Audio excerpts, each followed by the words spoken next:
tes tes tes tes kurang kencang ya. Tes satu, coba kencangan, bisa kencangan enggak?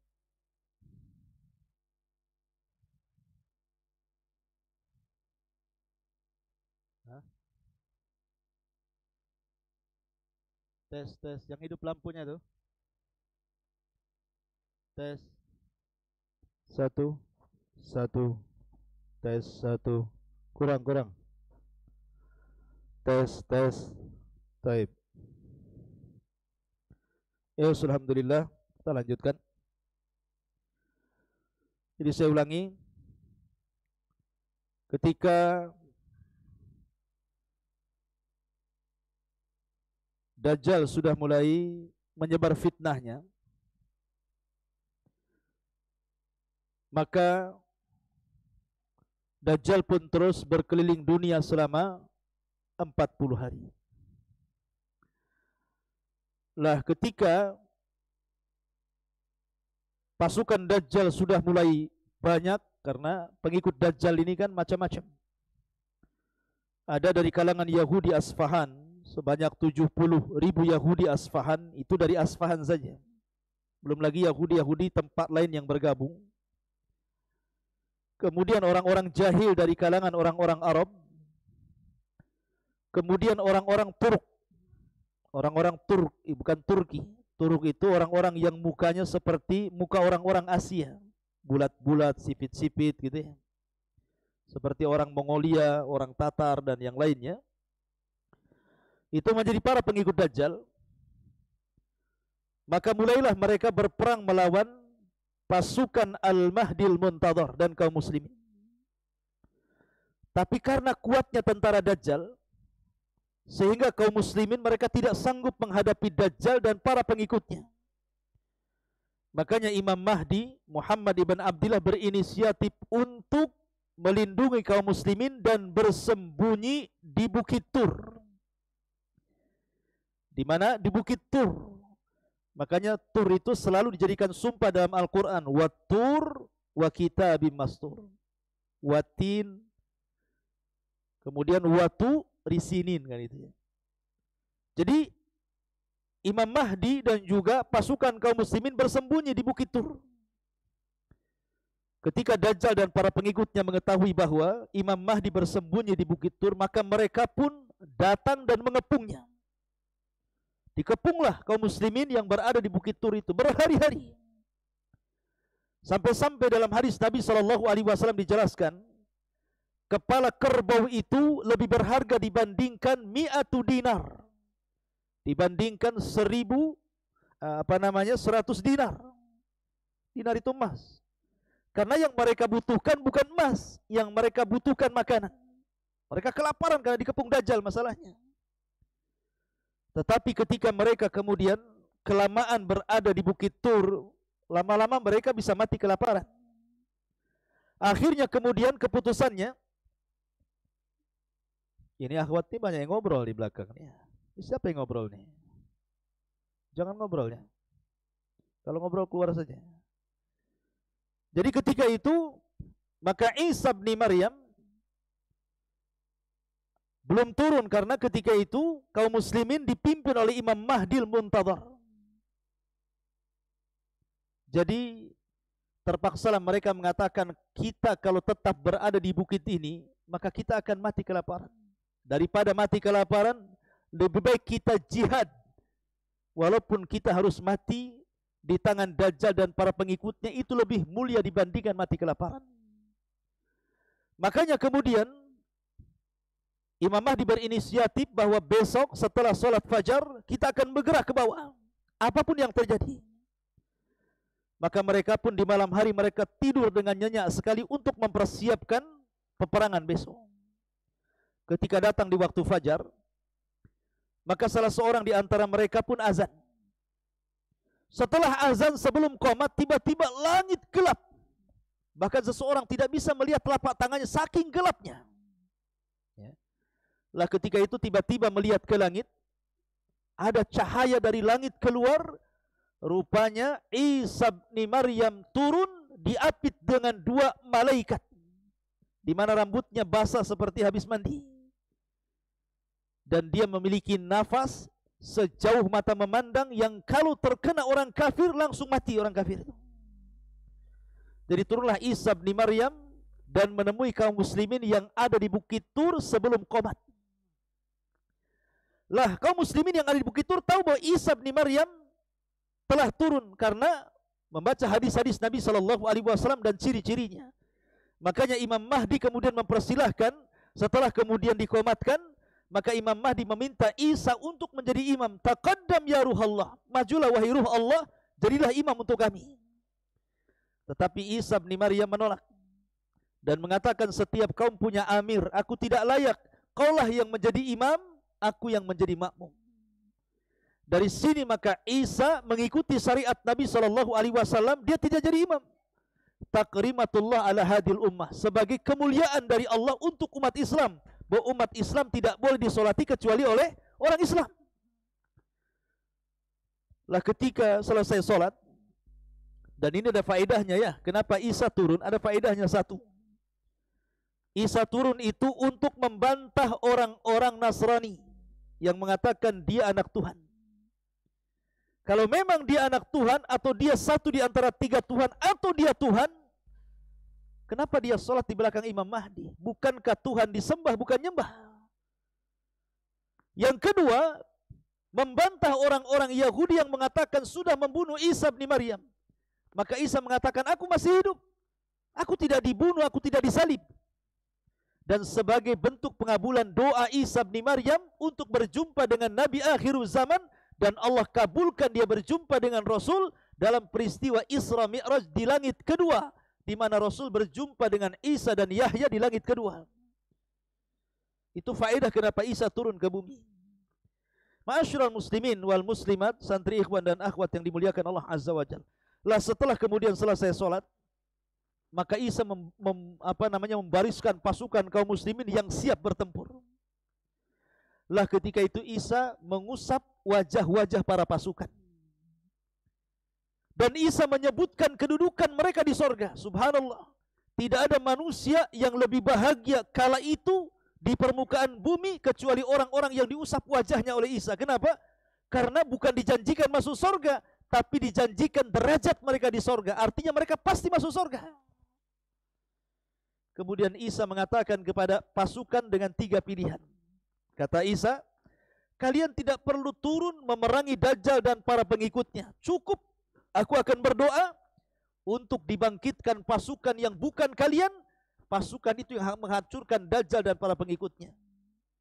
Dua, atau aku berdoa kepada Allah agar diturunkan bencana kepada Dajjal dan para pengikutnya, biarlah Allah yang menghancurkannya. Atau tiga, kita berperang. Aku yang akan memimpin kalian, dan aku jamin pasukan Dajjal tidak akan mampu mengangkat pedang mereka, sehingga kau tinggal tebas saja. Milih yang mana? Maka kata pasukan Imam Mahdi, kami memilih yang ketiga. Kami ingin perang.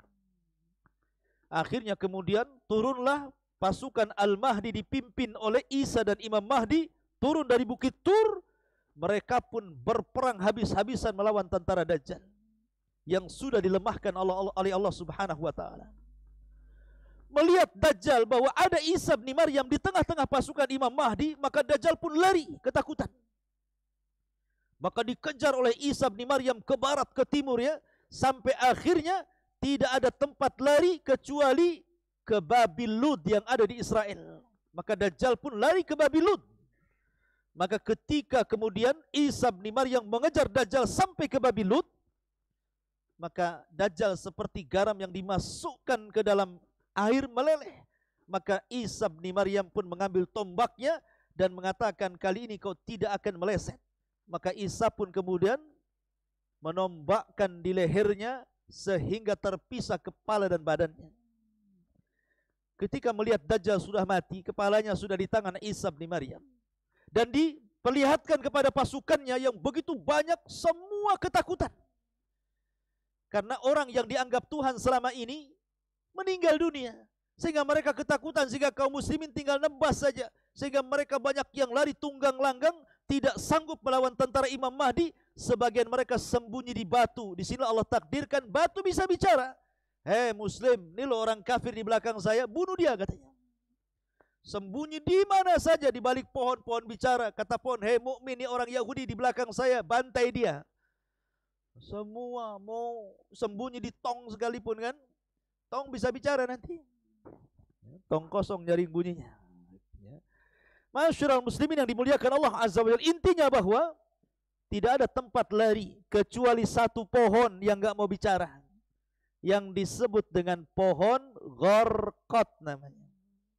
Pohon Gharqad ini kayak cemara, tapi bukan cemara itu Gharqad, tidak. Modelnya kayak cemara. Nah, itulah yang akan melindungi orang-orang Yahudi yang bersembunyi di pohon itu.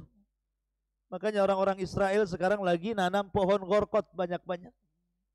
Pernah suatu ketika terjadi kebakaran, dikirimi layangan sama orang Palestina, dikasih api, masuk ke hutan Gharqad, terbakar semuanya. Ya. Akhirnya nanam lagi, kan gitu. Masyarul muslimin yang dimuliakan Allah Azza wa Jalla, intinya bahwa Isa bin Maryam berhasil membunuh Dajjal. Dan pasukan Al-Mahdi pun berhasil mengalahkan pasukan Dajjal. Sehingga mereka kocar kacir, korat karit, dan tunggang langgang, entah kemana mereka pergi. Maka setelah Dajjal meninggal, maka setelah itu Imam Mahdi meninggal dunia. Imam Mahdi hanya 7 tahun. Ada yang mengatakan 9 tahun dia meninggal dunia. Kemudian digantikan oleh Isa bin Maryam. Kata Nabi, tidak ada kehidupan yang lebih mulia, yang lebih berkah, yang lebih senang dibandingkan ketika Isa hidup di tengah-tengah manusia. Karena bumi ini dihidupkan kembali. Sampai-sampai kata Nabi SAW, pohon delima, buah delima itu besar sekali. Jadi kalau seandainya dimakan isinya, cangkangnya itu, antum bisa masuk 10 orang ke dalamnya. Saking gedenya. Jadi saking buah delima itu gede, kalau habis tuh nggak akan habis lah. Delima segede gitu, cangkangnya saja 10 orang bisa masuk. Cuma nanti makan buahnya kan itu ya. Artinya buah delima saja bisa dimakan orang 10. Habis itu bisa untuk naungan, untuk kubah di atasnya. Itu baru delima. Gimana duren? Kan gitu ya. Coba, delimanya saja segede gitu ya, disebutkan sama sabda Nabi. Gimana duren, mangga, jeruk, wow, udah besar-besar semuanya. Sementara orang semakin ke akhir zaman itu semakin kecil-kecil orangnya. Ya. Saking berkahnya bumi itu maksudnya. Sampai-sampai Rasul mempermisalkan seperti buah delima yang sangat besar, yang kalau cangkangnya orang masuk 10 orang itu sudah cukup di dalamnya. Besar sekali itu. Tetapi Allah takdirkan setelah kaum muslimin berada di atas ketenangan, tenang hidupnya penuh dengan berkah.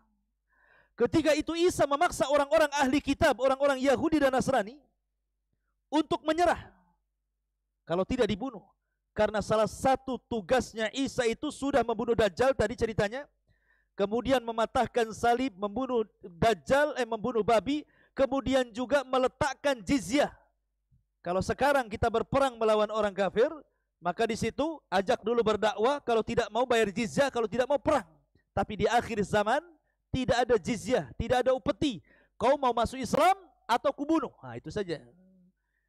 Jadi sudah tidak ada lagi jizyah. Sehingga akhirnya banyak orang-orang Yahudi dan Nasrani masuk dalam Islam. Dan itu digambarkan di dalam Al-Quranul Karim.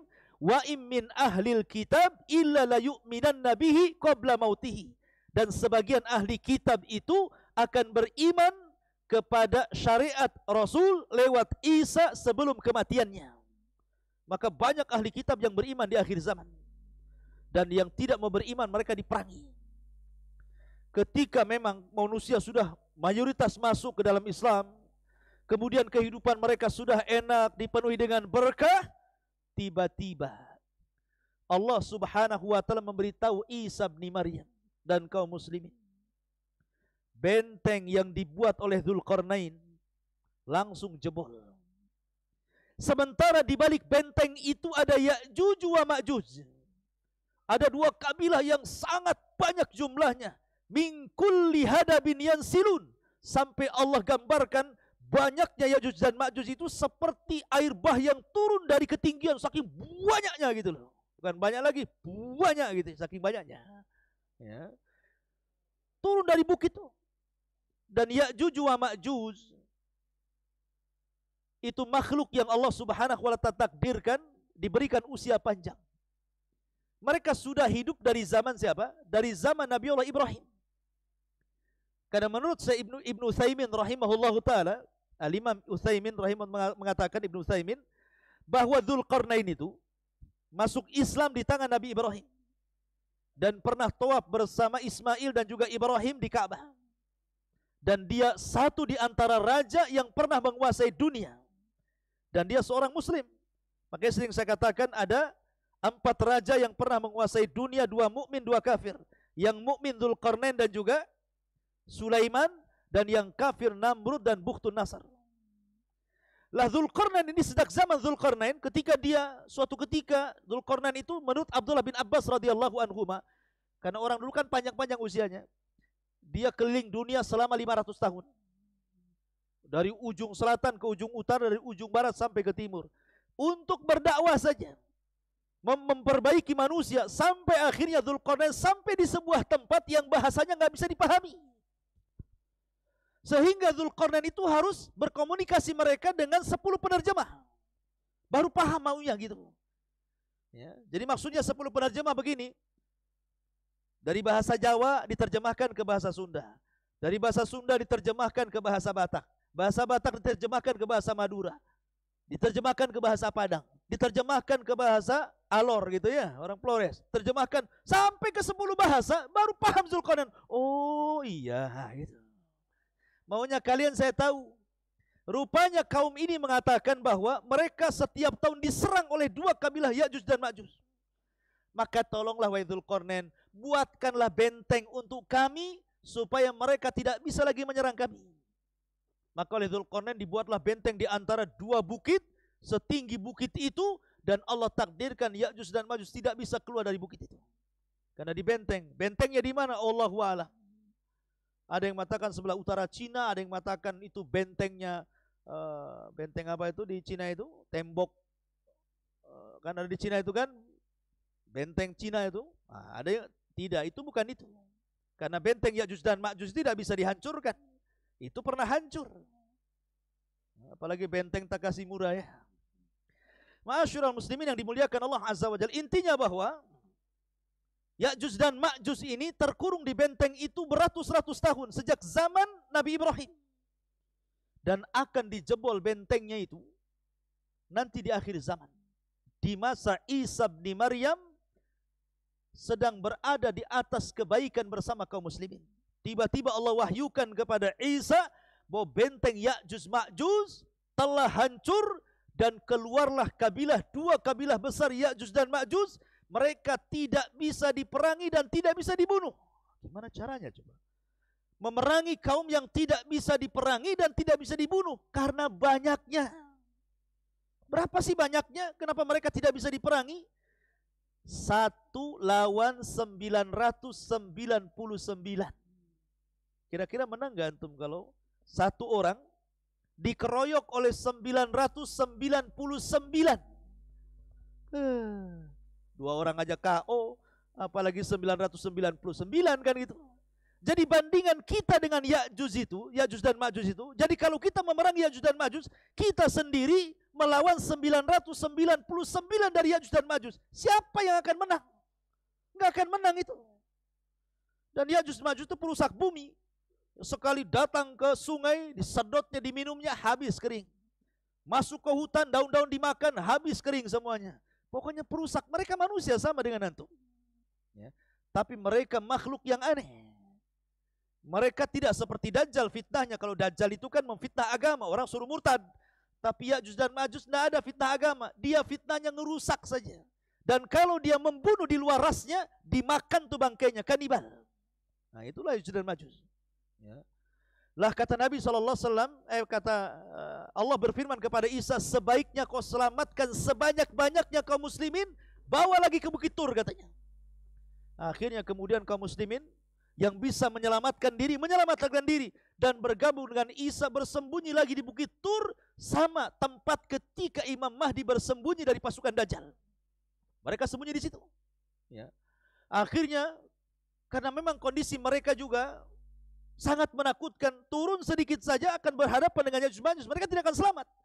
Makanya Isa bin Maryam tidak bisa apa-apa kecuali hanya menyerahkan urusannya kepada Allah Subhanahu wa taala.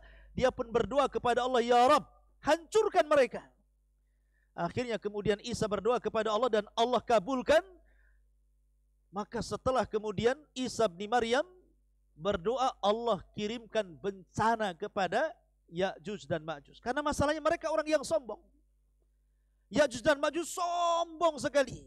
Bayangkan dia mengatakan kepada pasukannya, qatalna man fil ardi sanaqtuluhu man fis sama, katanya. Kami sudah membunuh orang-orang yang di bumi, giliran yang di langit ku bantai juga, katanya. Bayangkan. Akhirnya mereka mengarahkan panah tombak mereka, diarahkan ke langit, dilesatkan ke langit. Seberapalah jauhnya orang manah ke langit? Mesti balik lagi gitu kan. Tetapi Allah takdirkan istidraj. Panah itu melesat, tidak turun-turun sampai menembus awan. Tombaknya sampai menembus, sampai nggak kelihatan. Padahal Allah hendak memberikan ujian kepada Ya'juj. Allah sedot panah-panahnya sampai ke langit. Kemudian Allah buat ada lumuran darah di ujung-ujungnya. Kemudian dibalikan ke bumi. Dikiranya darah-darahnya orang-orang yang ada atau malaikat-malaikat yang ada di langit. Padahal itu istidraj, tipuan Allah Subhanahu wa taala. Fayakiduna kaida. Mereka hendak menipu Allah, tidak.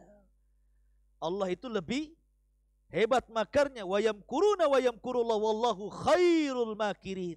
Allah lebih hebat makarnya dibandingkan mereka. Dibalikan tuh panah tombaknya. Langsung mereka makin sombong. Sekarang sudah nggak ada lagi musuh kami. Yang di bumi sudah habis, yang di langit sudah habis. Mana lagi katanya kan? Karena kesombongan itulah ketika mereka sedang nyenyak tidur, Allah kirimkan naghaf. Dalam riwayat Bukhari Allah kirimkan naghaf. Naghaf itu ulat. Ulat di mana-mana. Ulat buluh. Bukan ulatnya. Ulat di mana-mana, dan ulat itu kemudian menggigit tengkuknya. Tengkuk sebelah sini digigitnya dan dia bisa masuk ke dalam kepalanya. Ketika satu Ya'juj wa Ma'juj pemimpinnya mati, maka sama dengan orang yang mematikan gardu listrik. Sekali mati, mati semua. Nah, kayak tadi mati kan? Mati semua. Satu mati, mati semua. Subhanallah. Bukan ini dulu mati, besoknya ini, lusanya ini, minggu depan ini. Enggak. Ya. Ketika satu pimpinannya mati oleh naghaf itu, semua mati. Coba antum bayangkan berapalah bangkainya Ya'juj dan Ma'juj itu. Setiap satu jengkal di bumi ada bangkainya. Yang untung siapa? Yang untung binatang pemakan bangkai. Gemuk-gemuk lah dia. Dimakan sama binatang itu. Ya. Dari situ Isa bin Maryam kewalahan. Ini bisa meracuni, membawa wabah. Kalau bangkai tidak dikuburkan, bisa bawa penyakit, wabah. Makanya Isa bin Maryam berdoa lagi, ya Allah bersihkan bumi dari jasad mereka. Akhirnya Allah kirimkan burung sebesar unta. Bukan burung unta. Burung sebesar unta.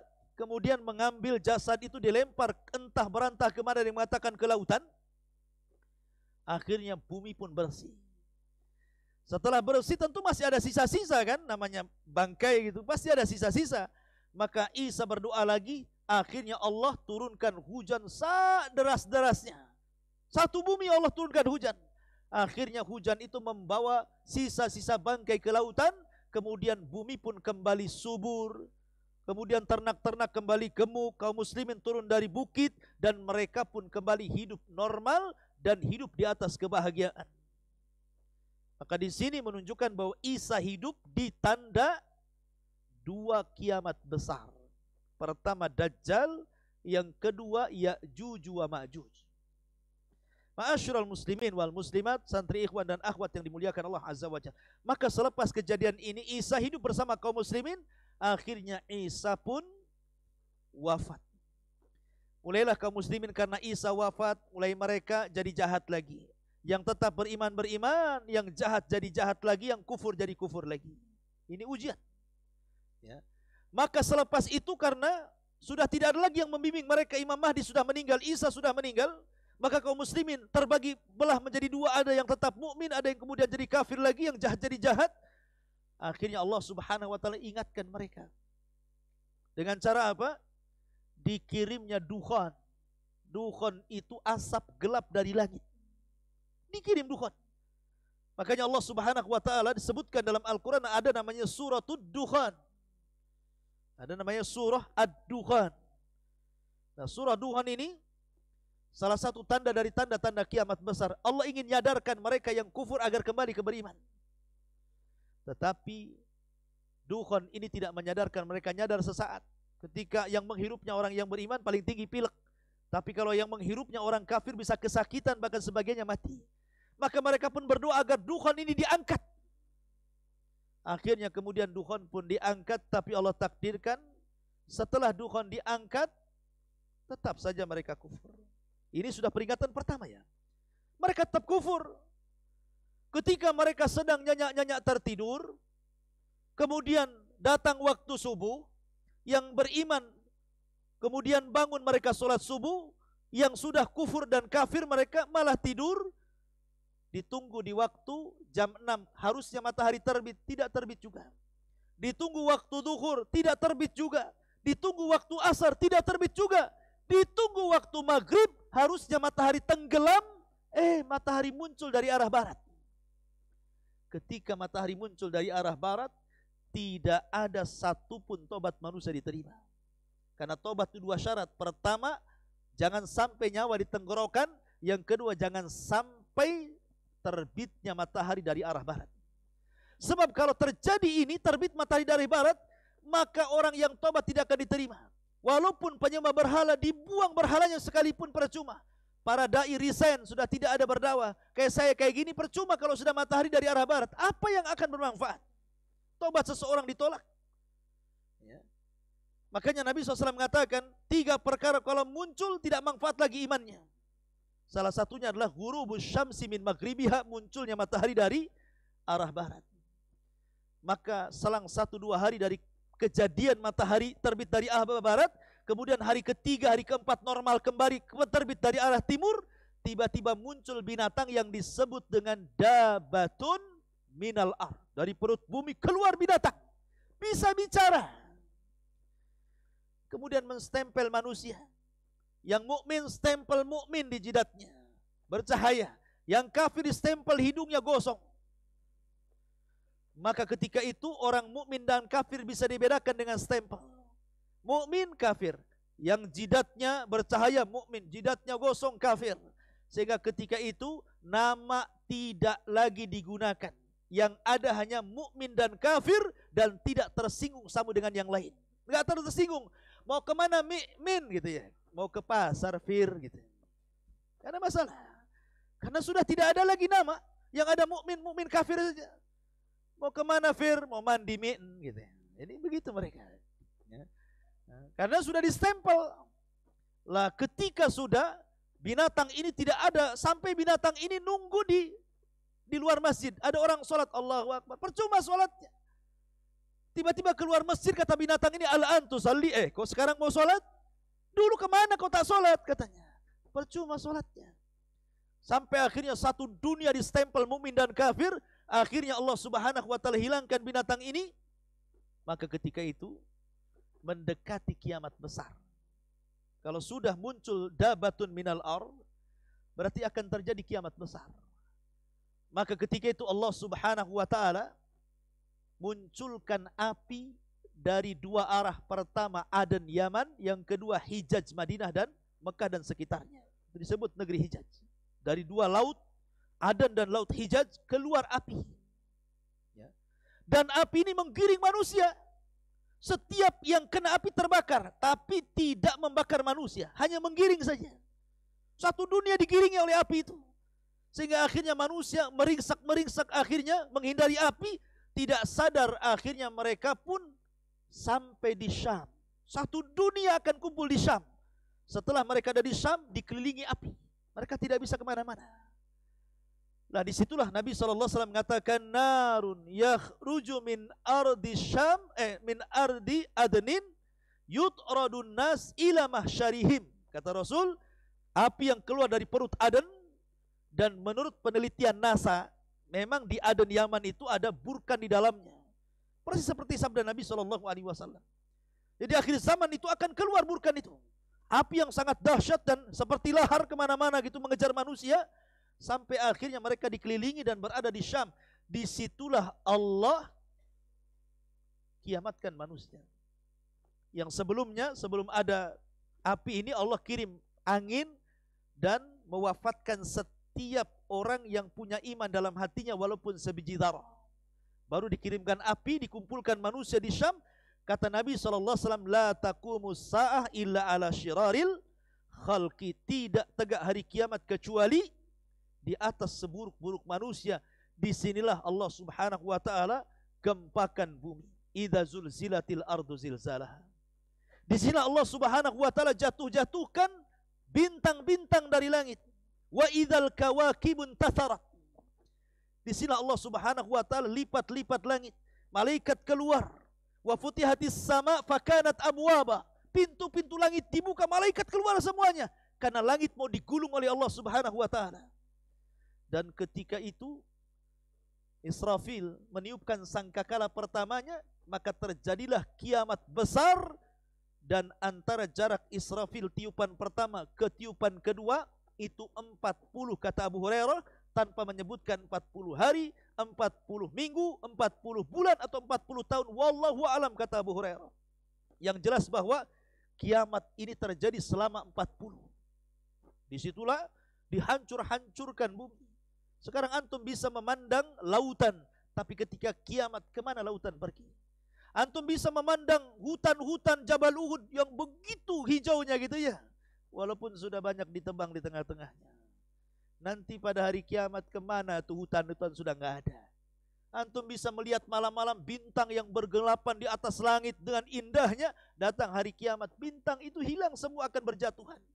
Dan bumi yang kita pijak akan diganti oleh Allah dengan bumi yang baru. Bukan bumi ini hilang kemudian bumi yang baru datang, bukan. Bumi iya tetap bumi ini, tetapi bentuknya dirubah dari bulat jadi terhampar. Yauma tubaddalul ard ghairal ardi. Pada hari di mana bumi diganti dengan bumi yang baru, menjadi sebuah padang yang disebut dengan padang mahsyar. Disitulah manusia dibangkitkan kelak pada hari kiamat. Inilah di antara tanda-tanda kiamat besar, kematian Dajjal, dan sedikit keterangan tentang tanda-tanda kiamat besar yang lainnya. Taib, sampai di sini kita akan buat tanya jawab. Ada hadiahnya sedikit. Perhatikan.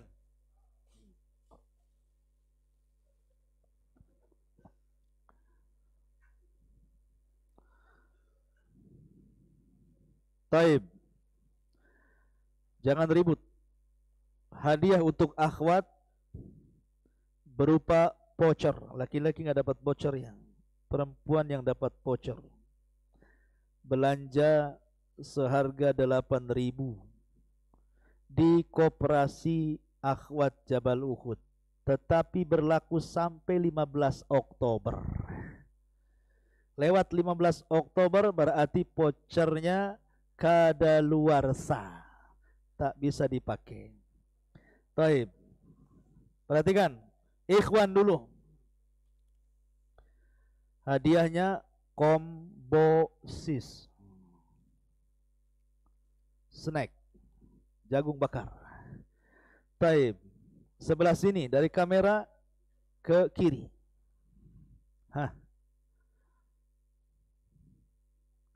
Sebutkan 2 fitnah Dajjal. Sebutkan 2 fitnah Dajjal. Antum berdiri. Ya Allah, kum. Fitnah ilmu dan fitnah harta. Seperti apa fitnah ilmu?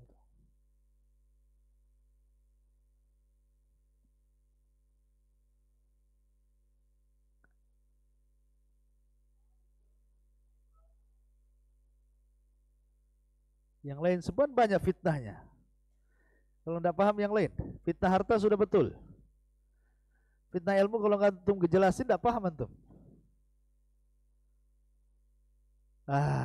Duduk, duduk, duduk. Antum yang depan. Fitnah agama seperti apa? Oke, fitnah harta? Hah? Sombong karena hartanya maksudnya? Hah? Apa maksudnya? Hah? Duduk, duduk, duduk. Ya, tengah. Seperti apa fitnah hartanya Dajjal tuh?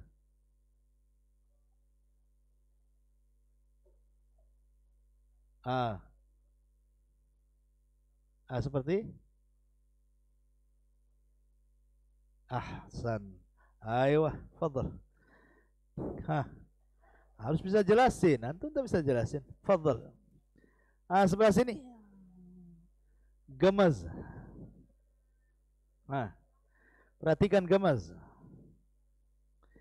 Sebutkan 2 pengikut Dajjal.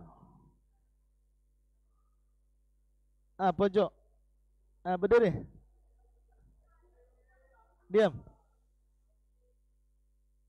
Yahudi 1.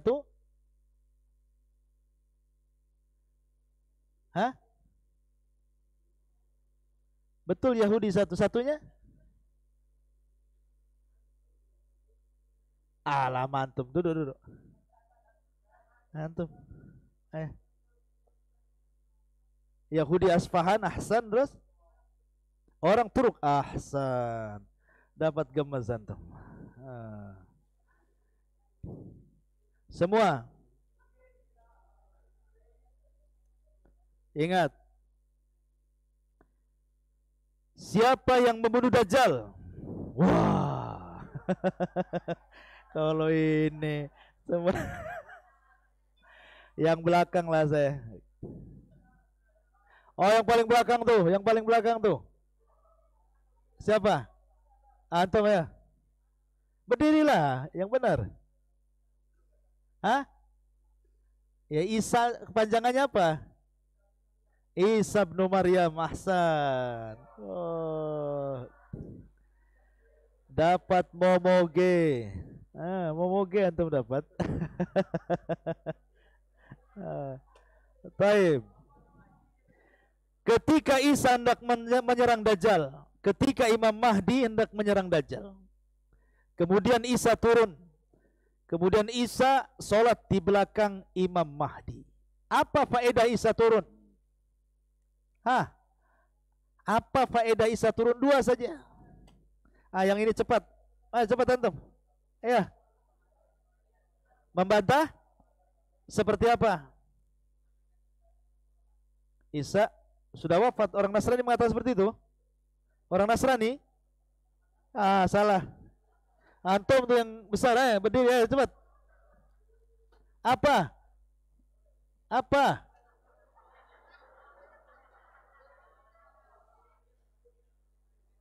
Jawabannya apa? Membantah siapa? Membantah siapa? Itu perkataan siapa itu? Satu, yang kedua? Itu perkataan siapa?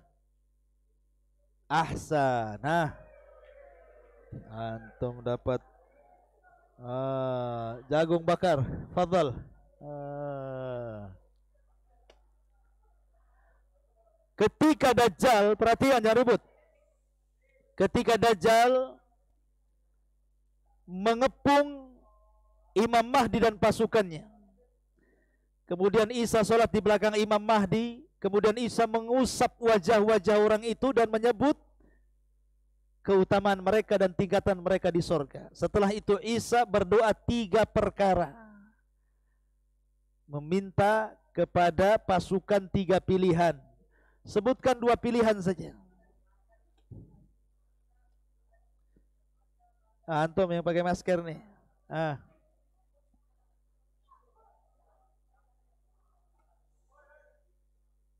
Satu.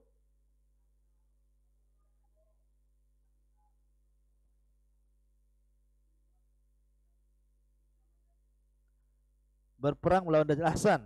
Baik. Ya. Baik, ambil. Fadhal, duduk.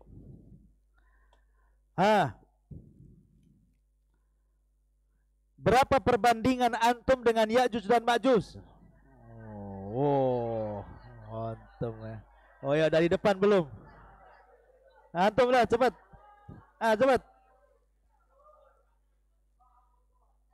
1 banding 9.999. Ahsan.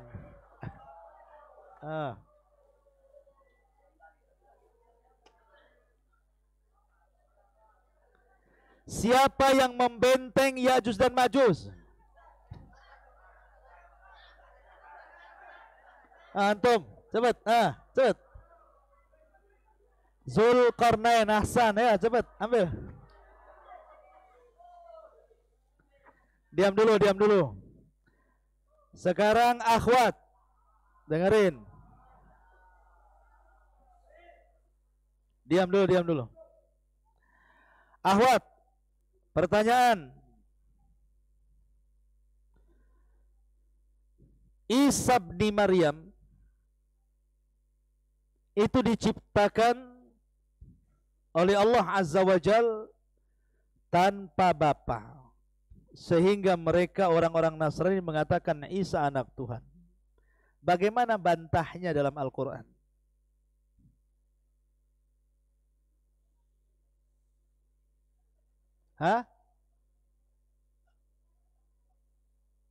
Gak dengar, antum diam, gak dengar saya. Gimana? Bantahan dalam Quran gimana? Pertanyaannya, Isa dianggap anak Tuhan, dibantah dalam Quran. Gimana bantahan Quran? Kurang jelas? Gimana bantahannya dalam Quran? Ya. Gimana? Coba, siapa yang jawab, siapa yang keras suaranya, sambung aja suaranya. Nggak bisa? Gimana jawabannya?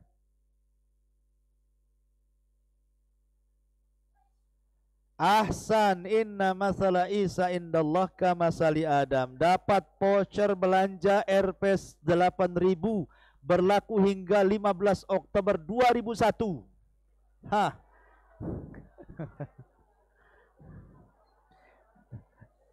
Dengerin. Dengar antum ini. Pertanyaan yang kedua akhwat. Ya. Siapa anak kecil yang disangka Dajjal di zaman Rasul? Anak Yahudi itu. Siapa namanya? Ya, terserah siapa, tunjuk musyrif di situ, musyrifahnya tunjuk.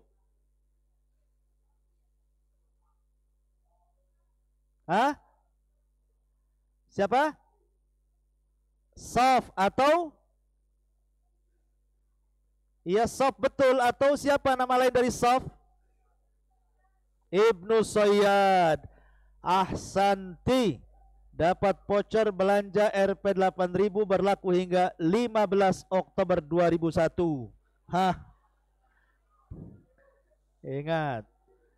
Pertanyaan ketiga, akhwat. Nah, voucher ketiga. Ya.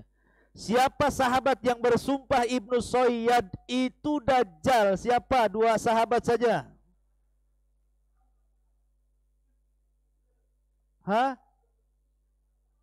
Umar ibn Khattab satunya nggak bisa dipotong vouchernya. Siapa? Hafsah. Jadi Hafsah dengan Umar ibn Khattab, ahsan. Anti dapat voucher belanja Rp 8.000 berlaku hingga 15 Oktober 2001.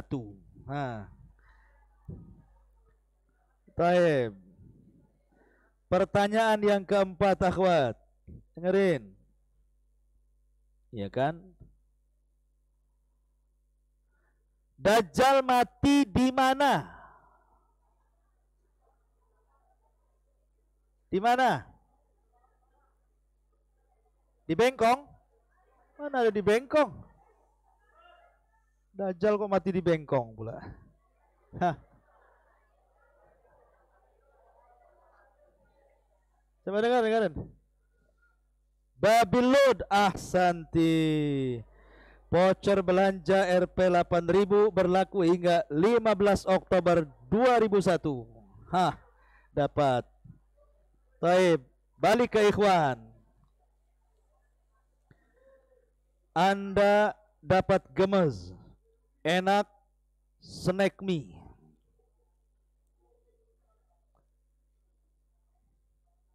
Di mana Dajjal muncul? Di mana Dajjal muncul? Antum lah, cepet, ayo berdiri. Ya antum, cepet. Di mana? Ya di mana Iran itu?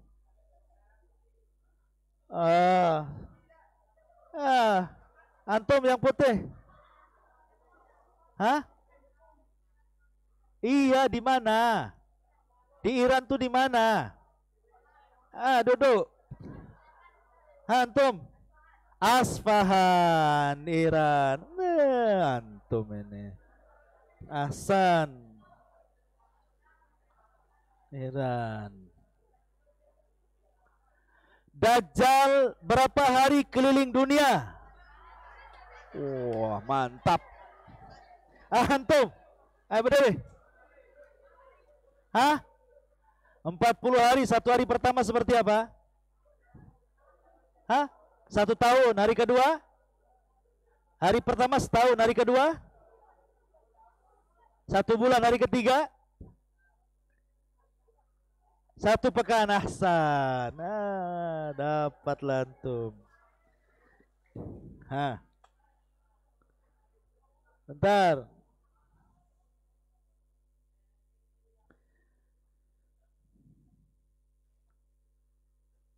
Nabi Isa bin Maryam turun di akhir zaman setelah beliau diangkat ke langit di usia berapa? Di usia berapa?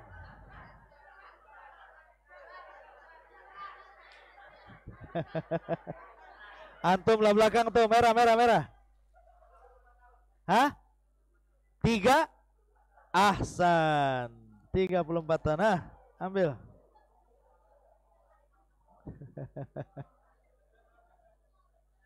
Afwan. Ahwat lagi, dengerin Ahwat. Dengerin Ahwat. Masih banyak, dengerin Ahwat. Ahwat, dengerin. Pertanyaan untuk Ahwat.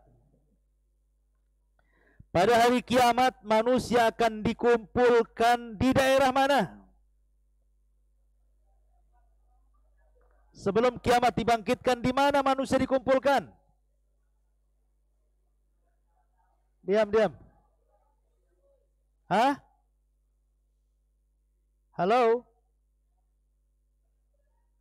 Di Syam, ahsanti, anti dapat voucher belanja Rp 8.000 berlaku hingga 15 Oktober 2001. Ya kan? Tenang. Ahwat lagi, dengerin pertanyaannya.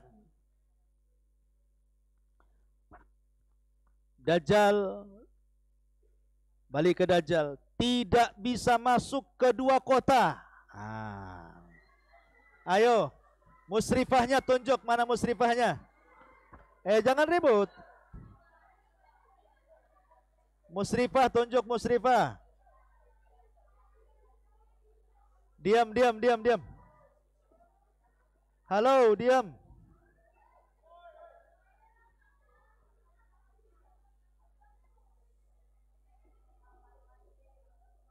Apa jawabannya kok rame? Mekah dan Madinah ahsan. Anti dapat voucher belanja Rp 8.000 berlaku hingga 15 Oktober 2001. 1 lagi akhwat, nanti sisa ikhwan nih. Satu lagi akhwat. Dengerin. Nabi Isa turun ke bumi, apa tugasnya? Sebutkan 3.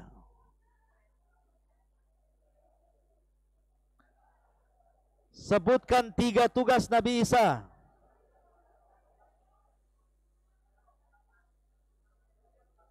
Halo? Iya, silakan. 1, membunuh. Hah? Apa cerita nih? Iya, 1. 2. Oke. Oke, membunuh babi. Anti dapat voucher belanja Rp 8.000 berlaku hingga 15 Oktober 2001. Habis vouchernya. Hah. Nah, sekarang ikhwan tinggal 2 hadiah. Hah. 3 dengan kreseknya. Taib. Dengerin.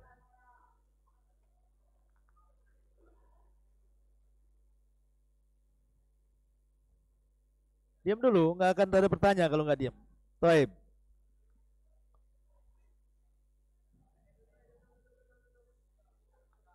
Diam dulu, diam.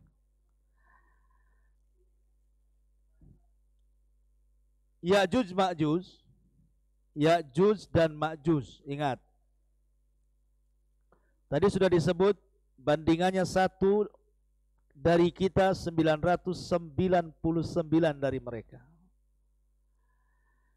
Bagaimana bentuk kesombongan Ya'juj dan Ma'juj? Cepat. Antum. Cepat.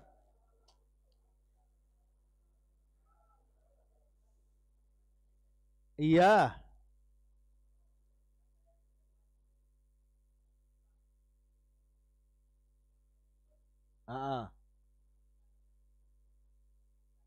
Terus?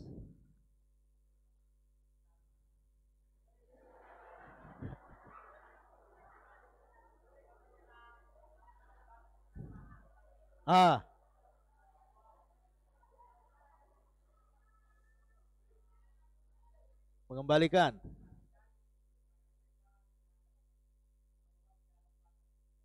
Ahsan. Antum dapat apa ini? Momoge antum nih. Ambil momogenya. Fadhal. Taib. Tanda kiamat yang terakhir apa? Tanda kiamat besar yang terakhir. Saibun nadhara, kacamata.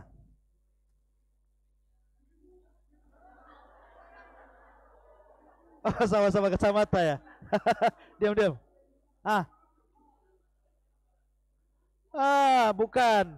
Dulu. Antum, cepat. Keluarnya dabah. Duduk. Antum.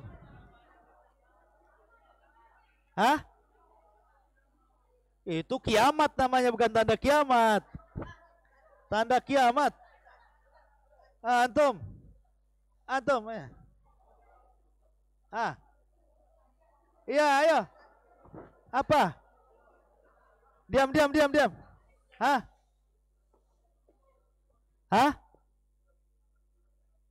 Api dari mana? Duduk. Ujung. Pakai baju hitam tadi nunjuk, nggak jadi. Ya cepat. Duduk salah. Antum cepat. Ahsan. Kalah sama anak kecil. Taib. Subhanakallah bihamdika asyhadu an la ilaha illa anta astaghfiruka wa atubu ilaik. Allah ta'ala. Assalamualaikum warahmatullahi wabarakatuh.